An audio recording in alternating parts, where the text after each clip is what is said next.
नमस्कार, आप देख रहे हैं वीके न्यूज। मैं हूं दिवाकर विक्रम सिंह।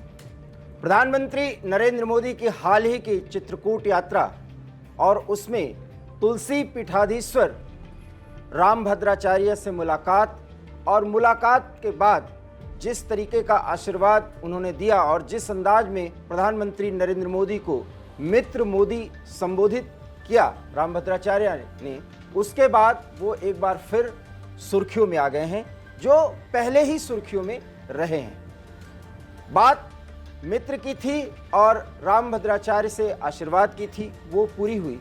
लेकिन अब एक बार फिर रामभद्राचार्य ने बिहार जाकर के एक बड़ा बयान दे दिया है। पश्चिमी चंपारण पहुंचे रामकथा करने के लिए और स्वामी जी ने पहले ही दिन एक ऐसा बयान दिया है जिसका राजनीतिक मतलब है और राजनीतिक मायने हैं और उस पर हो सकती है बड़ी प्रतिक्रिया। रामभद्राचार्य ने कहा कि ये समय भगवान कृष्ण और राम का है। जो राम और कृष्ण की बात करेगा वही राज करेगा। और सीधा उन्होंने नाम लेते हुए मुख्यमंत्री नीतीश कुमार और उप मुख्यमंत्री तेजस्वी का उन्होंने सलाह दी कि अब भी चेत जाइए, समझ जाइए, हिंदुओं को बांटने का खेल बंद करिए। ये उनके वाक्य हैं। और अगर आप ऐसा करते रहे तो इतिहास देखिए और उससे सबक लीजिए। जिन्होंने सनातन को मिटाने की कोशिश की वो मिट गए। बहुत बड़ा बयान है और वो भी बिहार में जाकर के पश्चिम चंपारण के रामनगर इलाके में पहुंचे रामभद्राचार्य, जो राम कथा के लिए पहुंचे हैं। 9 दिन का पूरा आयोजन है और 9 तारीख को उसका समापन होगा। उसके पहले संभावना ये भी व्यक्त की जा रही है कि हो सकता है कि नीतीश कुमार या तेजस्वी यादव में कोई वहां उस आयोजन में पहुंचे। लेकिन इसके पहले यह बयान देना एक मायने रखता है। और साफ तौर पर उन्होंने कहा कि इस देश में हिंदुओं को बांटने की बहुत पहले से प्रथा रही और जिन जिन लोगों ने यह प्रयास किया उनकी स्थिति और हश्र क्या हुआ आज देखा जा सकता है। प्रकारांतर से रामभद्राचार्य की इस बात से अंदाजा लगाया जा सकता है कि उन्होंने टिप्पणी कांग्रेस पर भी की है, क्योंकि जातिवाद की राजनीति का एक बड़ा आरोप कांग्रेस पर भी लगता रहा है और प्रधानमंत्री समय समय पर हर एक मंच से इसका उद्घोष करते हैं कि जातिवाद को मिटाना है, परिवारवाद को मिटाना है।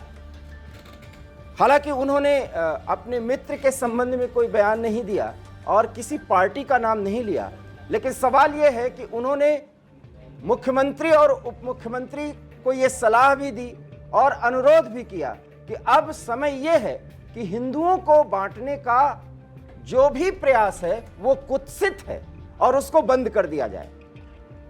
सीधा नाम लेकर के अगर संबोधन रामभद्राचार्य ने किया है तो नसीहत है। इसका मतलब है कि वो चाहते हैं कि कुछ संवाद आरजेडी की तरफ से हो या मुख्यमंत्री की तरफ से हो।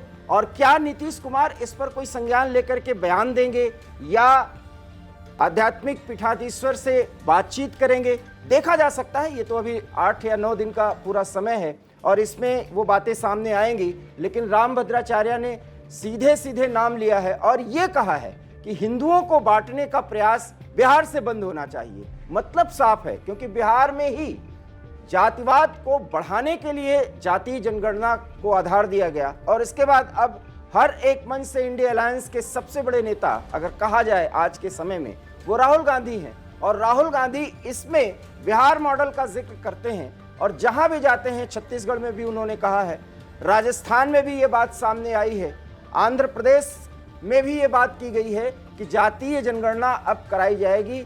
और अब तो राहुल गांधी ने एक बयान में ये कहा है कि अगर उनकी सरकार 2024 में आई तो कुछ ही घंटों में वो ऐलान कर देंगे कि पूरे देश में जातीय जनगणना हो। और जातीय जनगणना से रामभद्राचार्य कतई सहमत नहीं है। वो कहते हैं ये हिंदुओं को बांटने की एक बड़ी साजिश है और इसलिए इसकी शुरुआत बिहार से हुई। और बिहार में रामायण का पाठ करने पहुंचे रामभद्राचार्य ने सीधे तौर पर मुख्यमंत्री और उप मुख्यमंत्री को निशाने पर लिया। इसका क्या रिपरकशन होगा, क्या प्रतिक्रिया होगी, ये देखना दिलचस्प होगा। फिलहाल अपने मित्र को आशीर्वाद देने के बाद रामभद्राचार्य अगर कुछ नेताओं को हिंदुओं को न बांटने की सलाह दे रहे हैं, तो इसके बड़े मायने हैं। क्या होगी वो स्थिति और क्या इसकी प्रतिक्रिया आएगी नीतीश कुमार या तेजस्वी यादव की तरफ से, हम आपको इसके बारे में जरूर जानकारी देंगे। फिलहाल मुझे दीजिए इजाजत, नमस्कार। वीके न्यूज, राष्ट्र के नाम।